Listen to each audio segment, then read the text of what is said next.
정부의 강도 높은 부동산 정책 탓에 민심이 들끓고 있습니다. 지난 주말에는 정부의 부동산 규제 정책을 규탄하는 촛불 집회가 열리기도 했었죠.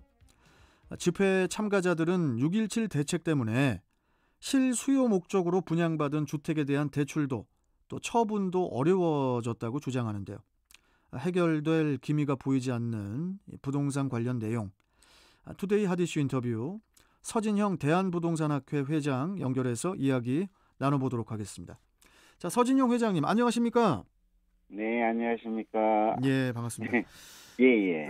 지난 3년 새 서울 중위 아파트 가격은 52%의 상승률을 기록했다고 하죠? 네네.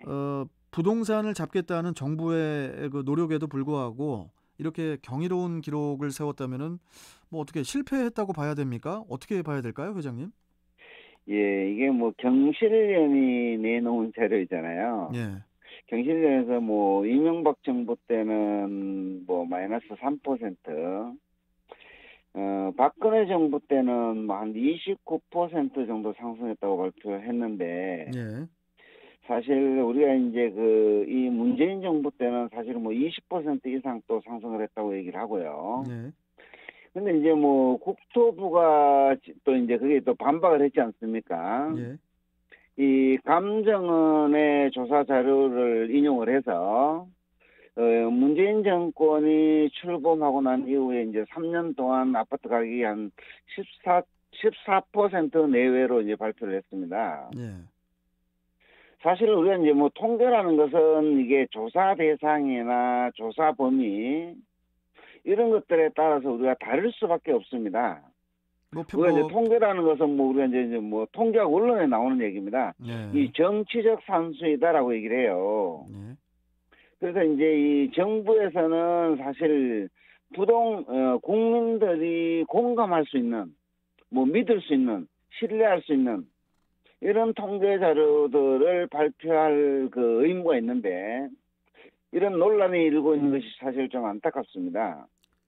자, 어쨌든 우리가 이제 이 국민들이 체감하는 그 아파트 가격이라든지 통계 자료라든지 아니면 뭐 이 22번의 대책 이런 것들을 종합적으로 고려할 때 사실 뭐 절반 이상의 어떤 실패가 아닌가 이렇게 사실 판단할 수가 있습니다. 절반 이상의 실패다 이렇게 이제 보고 계신데 그 정세균 국무총리 그다음에 이제 김현미 국토부 장관 등 그 정부 각계의 수장들의 그 부동산 문제에 대한 사과 행렬이 이어지고 있는데요.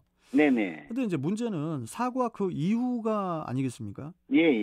규제를 해서 실패를 했으니까 완화하겠다가 아니라 더욱 규제를 하겠다는 거잖아요. 네네. 그러다 보니까 이제 우리 서민들의 그 내 집 마련의 꿈만 더 멀어지는 것 같은데 이 부분은 회장님께서는 어떻게 내다보십니까?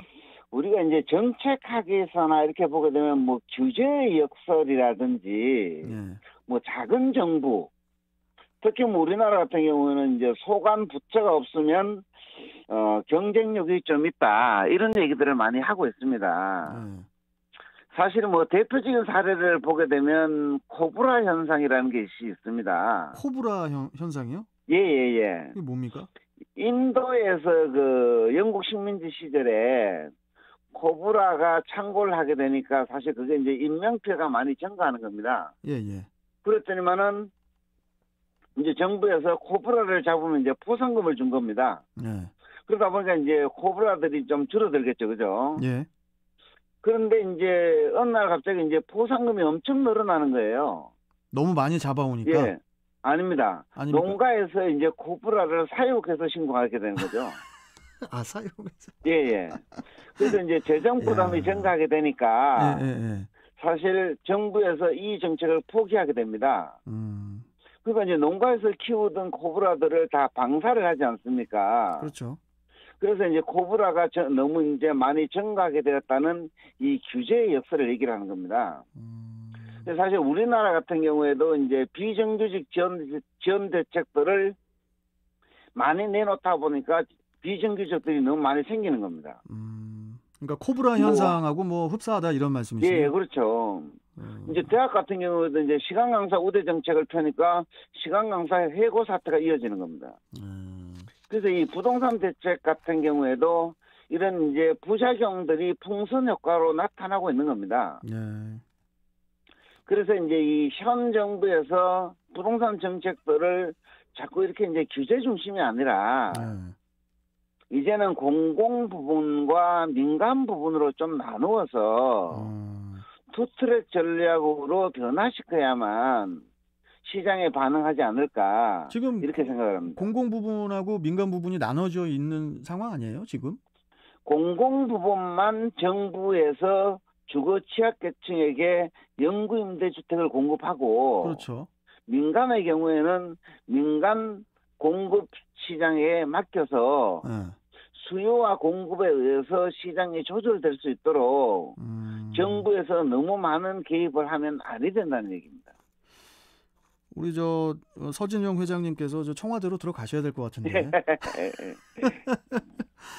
자, 그리고 네. 회장님 행정수도 이전 이야기를 좀 해볼게요. 네네. 최근에 행정수도 이전 발언 때문에 세종시 집값이 급등하고 있다고 하잖아요. 네네. 뭐 분산 효과를 노린다는 측면도 있다고 하던데 네. 어떻게 행정수도 이전 가능하겠습니까? 결론적으로 얘기를 하게 되면 뭐 국회나 이제 청와대가 이제 이전을 하게 되면 수도권 부동산 가격의 어떤 안정에 조금 효과는 내겠죠. 왜냐하면 이제 서울의 주택 수요가 확실히 좀 줄어들 수 있다는 겁니다. 그러겠죠. 그래서 이제 뭐 많은 공무원들이 이제 이동을 하고 이 세종시로 이주하지 않았던 만약에 이제 뭐 정부 세종청사 종업원들도 나름대로 옮겨질 가능성이 커지겠죠. 그리고 이제 뭐 우리가 이제 2017년 이제 국회 분원을 이제 세종에 설치할 때 주로 이제 세종시로 한 7만 명 정도가 인구가 이동하고 한 5조 원의 생산 유발 효과가 생긴다라고 얘기를 합니다. 그러다 보니까 이제 뭐 수도가 이전한다는 얘기는 결국은 상징성이나 파급 효과 측면에서 많은 이제 도움이 되겠죠. 공항도 이전되는 거 아닌가요, 회장님? 인천공항? 네. 자, 그런데 이게 문제가 한두 가지가 아니에요. 근데 이제 세종의 어떤 행정 수도가 이전되면 이 서울의 어떤 집중도가 좀 떨어진다고 얘기를 했는데 옮겨갔지만 서울의 어떤 수도권 집중 현상이 낮아지지는 않았습니다. 자, 그러다 보니까 이제는 이 세종시로 이전을 하더라도 부동산 투자가 세종으로 이전되는 현상만 좀 반복되고 그러겠죠. 지난 우리가 행정수도 이전 때도 수도권 부동산 가격이 좀 안정이 되었다라고 얘기할 수는 없지 않습니까? 그죠? 그렇네요. 그러다 보니까 이제 그렇게 이전을 하더라도 수도권의 어떤 부동산 가격 문제는 해결되지 않을 것으로 이렇게 판단이 됩니다. 그러면은 행정수도 이전은 안 돼야 된다라는 그런 말씀으로 들리는데요? 저는 이 행정수도와 경제수도가 분리됨으로 인해서 사회적 비용들이 사실 너무 많이 들어가는데 그렇겠죠. 누구도 이것을 입 밖에 내지 못하고 있습니다.